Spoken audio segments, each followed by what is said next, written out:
Well, good afternoon. Xin chào. Thank you, President Quang, for your generous words, and let me thank you and the government and the people of Vietnam for the sincere welcome and hospitality that has been extended to me and to my delegation. Over the past century, our two nations have known cooperation and then conflict, painful separation, and a long reconciliation. Now, more than 2 decades of normalized ties between our governments allows us to reach a new moment. It's clear from this visit that both our peoples are eager for an even closer relationship, a deeper relationship. And I was moved to see so many people lining the streets as we were driving into town today. I bring greetings and friendship of the American people, including some outstanding members of Congress who are joining me on this visit, and so many Vietnamese Americans whose families bind us together and remind us of the values that we share. I've indicated before that one of my highest foreign policy priorities as President is to ensure that the United States continues to play a larger and long-term role in the Asia-Pacific, which is vital to our security and to our prosperity. We believe the people of this region should live in security, prosperity, and dignity. In pursuit of this vision, we're more deeply engaged across the Asia-Pacific than we have been in decades, and that includes our comprehensive partnership with Vietnam. If you consider where we have been and where we are now, the transformation in the relations between our two countries is remarkable. Over the past 2 decades, our trade has surged nearly 100-fold, supporting jobs and opportunities in both countries. Since I took office, we've boosted U.S. exports to Vietnam by more than 150%. We're now the single largest market for Vietnam's exports. American companies are one of the top investors here. With our Fulbright programs, thousands of our students and scholars have studied together, and more than 13,000 young people across Vietnam are learning new skills as part of our Young Southeast Asian Leaders Initiative. Vietnam has become one of the top 10 countries with students in the United States. This year, we've welcomed nearly 19,000, the most ever. And last year, Vietnam welcomed nearly 500,000 American tourists to this country, and I will assure you that more are on the way. Our two governments are also cooperating more closely than ever. As part of our engagement with ASEAN and the East Asia Summit, we're working together to advance regional security and stability. Vietnam has welcomed American Navy ships to your ports. Our militaries are conducting more exchanges and partnering on maritime security.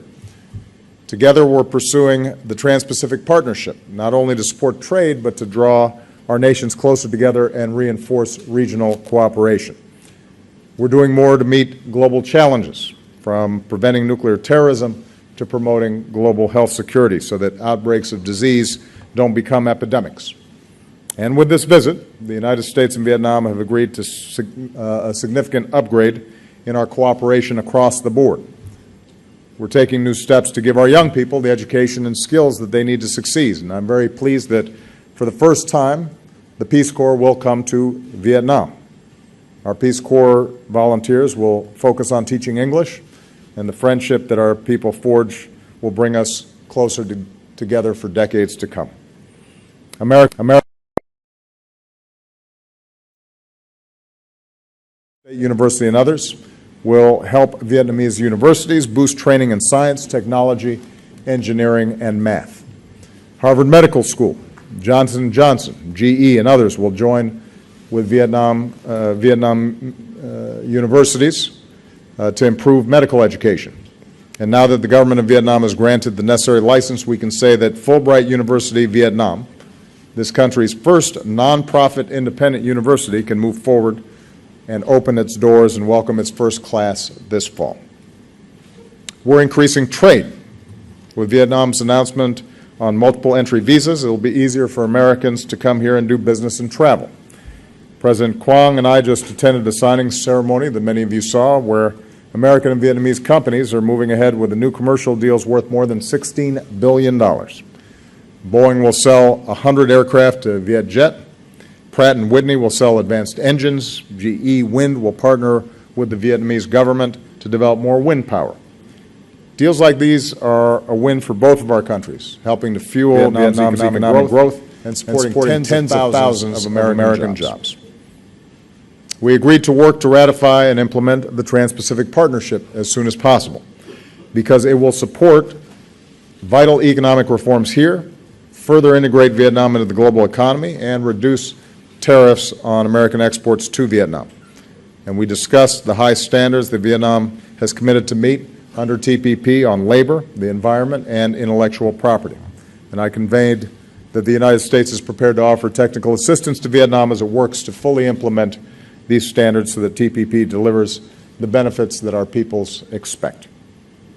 With regard to security, the United States will continue to do our part to address the painful legacy of war. On behalf of the American people, including our veterans, I want to thank the government and the people of Vietnam for the many years of cooperation to account for Americans missing in action. Solemn efforts that will continue together. We'll continue to help remove unexploded landmines and bombs. And now that our joint effort to remove dioxin, Agent Orange, from Da Nang Airport is nearly complete, the United States will help in the cleanup at B52 Air Base.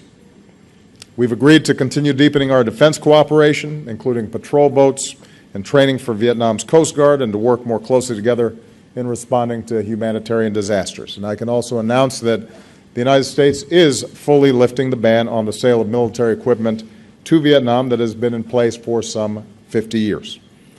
As with all our defense partners, sales will need to still meet strict requirements, including those related to human rights.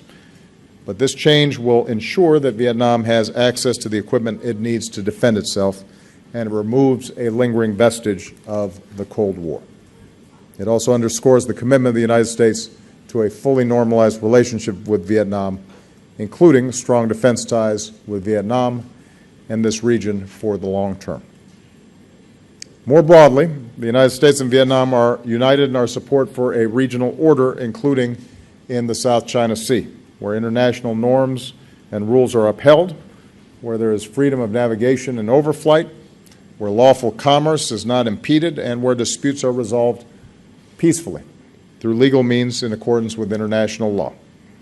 I want to repeat that the United States will continue to fly, sail, and operate wherever international law allows, and we will support the right of all countries to do the same. Now, even as we make important progress in the ways that I've just described, there continue to be areas where our two governments disagree, including on democracy and human rights. And I made it clear that the United States does not seek to impose our form of government on Vietnam or any nation.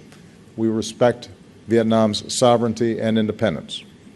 At the same time, we will continue to speak out on behalf of human rights that we believe are universal, including freedom of speech, freedom of the press, freedom of religion, and freedom of assembly. And that includes the right of citizens through civil society to organize and help improve their communities and their country. We believe, and I believe, that nations are stronger and more prosperous when these universal rights are upheld. And when our two countries continue to discuss these issues as part of our human rights dialogue in a spirit of constructive and cooperative effort.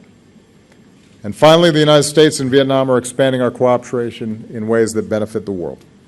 Under our growing climate change partnership, we'll support Vietnam as it works to meet its commitments under the Paris Agreement.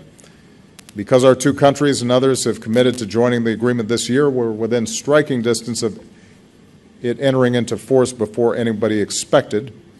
In the meantime, we'll help communities in vulnerable regions like the Mekong Delta adapt to a changing climate and assist Vietnam's transition to a low-carbon economy. And that includes the low-carbon energy that will come from our cooperation on civil nuclear power. And as Vietnam prepares to deepen its commitment to UN peacekeeping, the United States is proud to support Vietnam's new peacekeeping training center. So again, President Quang, thank you for your hospitality. Thank you for our work together. I'm looking forward to the opportunity to visit with the Vietnamese people. Maybe I will enjoy some café soda. I believe that the relationship between the Vietnamese people and the United States can be one of the most important in this critical part of the world. And I believe that the upgrade in our ties that we've achieved today will deliver greater security, prosperity, and dignity for both of our peoples for many decades to come. Xin cảm ơn. Hai nước chúng ta cũng như là cho khu vực và thế giới trong nhiều năm tới. Thank you. Thank you, President Obama and President Quang. And now